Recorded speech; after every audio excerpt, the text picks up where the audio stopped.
Welders can earn a good wage, depending on their skills and experience. The average salary for welders is $41,000. The top 10% of welders earn more than $55,000, while the bottom 10% earn less than $27,000.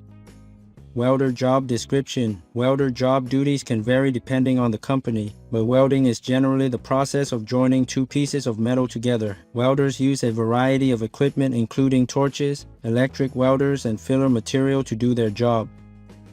Welders must be able to read and understand blueprints, have a steady hand, and be able to work in various positions. Welders can find work in a variety of industries, including construction, automotive, manufacturing, and aerospace. Some welders may also be self-employed.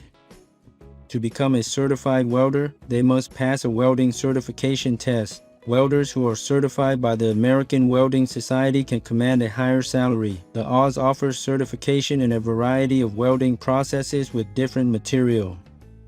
In summary, welders have one of the most versatile skills in the manufacturing and construction industries. They can weld ferrous and non-ferrous metals using a variety of welding processes. Welders are in high demand and can command a high salary with experience and certification.